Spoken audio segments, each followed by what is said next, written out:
समस्याएं कभी बड़ी नहीं होती हैं, बल्कि इंसान खुद को छोटा समझने लगता है। ये सब खुद मुनीबा मज़ारी के हैं। मुनीबा मज़ारी एक ऐसी शख्सियत हैं जिन्होंने वो करके दिखाया है जहां आप और हम अगर होते तो शायद गिव अप कर देते। इसीलिए शायद मुनीबा मज़ारी को the iron lady of Pakistan के नाम से बुलाया जाता है। आज की इस वीडियो को देखने के बाद हो सकता है कि आप बहुत ही दुखी हों, पर ये वीडियो, ये कहानी आपको बहुत इंस्पायर करेगी और आप ये सोचने पे मजबूर हो जाओगे कि जीवन में इतना भी संघर्ष होता है क्या।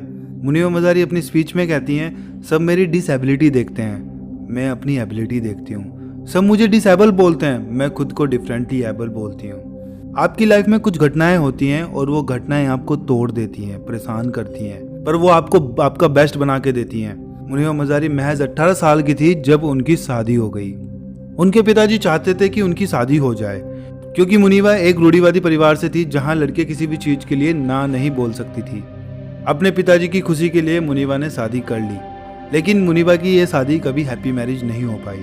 शादी के 2 साल बाद ही मुनीबा का कार एक्सीडेंट हो गया, जिसमें कार चलाते समय मुनीबा के हस्बैंड को नींद आ गई और कार गड्ढे में जा गिरी। मुनीबा के पति कार से कूद गए, लेकिन मुनीबा कार में रह गई। उस समय मुनीबा को बहुत सारी इंजरीज हुई, रूह कांप जाती है, इतनी इंजरीज उन्हें हुई। उनकी कलाई फ्रैक्चर हो गई थी, उनका बाजू फ्रैक्चर हो गया था, कंधे की हड्डी फ्रैक्चर हो गई थी, पूरा रिबकेस फ्रैक्चर हो गया। रिबकेस की इंजरी की वजह से उनके लंग्स और लीवर भी बुरी तरह से डैमेज हो चुके थे। मुनीबा को सांस लेने तक में प्रॉब्लम आ रही थी, यहाँ तक कि उन्होंने अपना यूरिनियल बावल कंट्रोल भी खो दिया था, जिसके लिए उन्हें आज भी बैग पहनना पड़ता है जहाँ भी वो जाती हैं। उनकी रीढ़ की हड्डी की 3 वर्टेब्रा टूट चुकी थी। जहां उनका एक्सीडेंट हुआ था वहां से हॉस्पिटल 3 घंटे की दूरी पे था। मुनीबा पूरी तरह से पैरालाइज थी। किसी तरह उन्हें हॉस्पिटल पहुंचाया गया, जहां उन्हें 2.5 महीने रहना पड़ा। उनकी कई सारी सर्जरीज हुई उन 2.5 महीनों में उन्होंने अपने जीने की आस तक छोड़ दी थी। एक दिन जब डॉक्टर मुनीबा के पास आए और बोले, मैंने सुना तुम एक आर्टिस्ट बनना चाहती थी, लेकिन हाउसवाइफ बनने के कारण आपको ये सपना छोड़ना पड़ा, तो आपके लिए एक और बुरी खबर है, आप अब कभी पेंट नहीं कर सकोगे, क्योंकि तुम्हारी कलाई और बाजू फ्रैक्चर्ड है और तुम कभी पेन नहीं पकड़ सकोगी। अगले ही दिन फिर डॉक्टर दोबारा आए और मुनीबा से कहा, तुम्हारी रीढ़ की हड्डी की इंजरी बहुत खराब है, जिसके कारण तुम दोबारा कभी नहीं चल सकोगी। मुनीबा ने लंबी सांस ली और कहा, ऑलराइट। उससे अगले दिन जब डॉक्टर मुनीबा के पास फिर आए और कहा कि आपकी रीढ़ की हड्डी में बहुत सारे फिक्सेशन हैं, जिसके कारण तुम कभी माँ नहीं बन सकोगी। उसके बाद तो मानो मुनीबा तबाह हो गई। उन्होंने अपनी माँ से पूछा, मैं ही क्यों, मैं जिंदा ही क्यों हूँ। ऐसे बहुत सारे सवाल मुनीबा ने किए जब वो पूरी तरह टूट चुकी थी। मुनीबा की माँ ने कहा, ये वक्त भी गुजर जाएगा, भगवान के पास तुम्हारे लिए इससे अच्छा प्लान है। मुझे नहीं पता वो क्या है, पर वो था। और उन सभी परेशानियों और दुख के बीच वो शब्द इतने जादुई थे कि उन्होंने मुझे चलते रहने का साहस दिया। तब मुनीबा को महसूस हुआ कि शब्दों में भी आराम देने की ताकत होती है।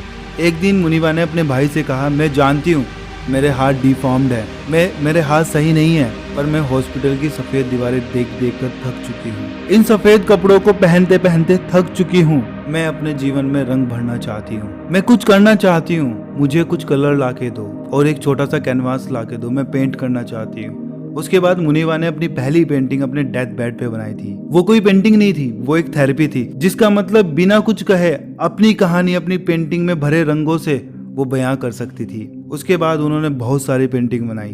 बाद में मुनीबा हॉस्पिटल से डिस्चार्ज होकर घर चली गई। जब वो घर पर थी तो वो बैठ नहीं पाती थी। पता चला कि उनके पीछे पीठ में इन्फेक्शन, अल्सर और एलर्जीज बहुत ज्यादा बढ़ चुकी थी। डॉक्टर चाहते थे कि मुनीबा बेड पर सीधा सीधा लेटे। ये हर किसी के लिए पॉसिबल नहीं है, बहुत टफ सिचुएशन है। एक बार मन में सोच के देखो, 1 महीने के लिए नहीं, 6 महीने के लिए नहीं, और ना 1 साल के लिए, पूरे 2 साल के लिए मुनीबा बेड पे बिल्कुल सीधा लेटी रही। उसी कमरे में, मुनीबा के उसी कमरे में एक खिड़की थी जहाँ से वो बाहर देखती थी और चिड़ियों की आवाज सुनती थी।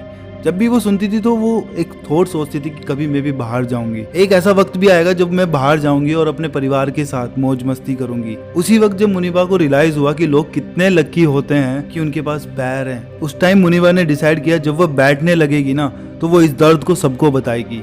वो लोग कितने किस्मत वाले हैं और वो खुद को लकी नहीं मानते हैं। हम सभी के अंदर डर होते हैं, अनजाना डर, लोगों को खोने का डर, स्वास्थ्य, पैसा खोने का डर। हम अपने करियर को आगे बढ़ाना चाहते हैं, हम प्रसिद्ध भी होना चाहते हैं, हम और पैसा भी चाहते हैं, हम हर वक्त डरे रहते हैं। तो मैंने इस डर को लिखना शुरू किया। उन्होंने अपने सभी डरों को एक एक करके नोटबुक में लिखा और डिसाइड किया कि मैं इन सभी डरों को बाहर निकाल के आऊंगी। मुनीबा आगे कहती हैं, आपको पता है मेरा सबसे बड़ा डर कौन सा था? डिवोर्स।